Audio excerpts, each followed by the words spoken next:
नमस्कार मंडळी, महाराष्ट्राची हास्य जत्रा या कार्यक्रमाची प्रेक्षकांमध्ये प्रचंड क्रेज आहे.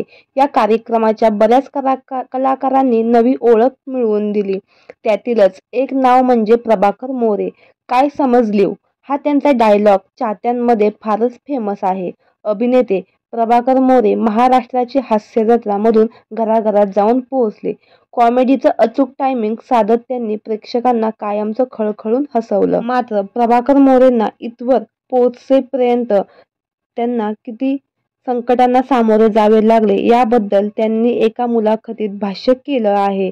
पूर्वी नाटकाचे दौरे करताना काही प्रमुख कलाकारांनाच काही गोष्टी दिल्या जायच्या.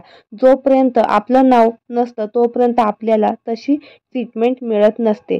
तेव्हा वाईट वाटायचं, पण कदाचित त्याचंही बरोबर असू शकतं. कारण आता नाटकाचे खर्च, बजेट वगैरे बघून त्यांनाही काही गोष्टी अवघड जात असतील.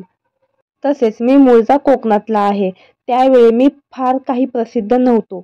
सिरियल्समध्ये काम करायचो, नाटकामध्ये काम करायचो. पण जेव्हा गावचे लोक चेष्टा करायचे, काय रे तू चिपळूणची बानगुडी भाषा बोलतो, याने काय तुझं करिअर होणार आहे का, असं बोलायचे.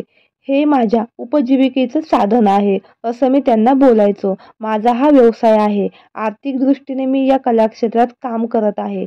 मी सुपरस्टार होईल किंवा ना होईल असं बोलून मी त्यांच्या बोलण्याकडे दुर्लक्ष करायचो आणि मी अभिनय करत राहिलो. सगळ्यात महत्त्वाचं म्हणजे माझं नातेवाईक हे सगळं बोलायचं. आता तेच लोक नातं सांगतात.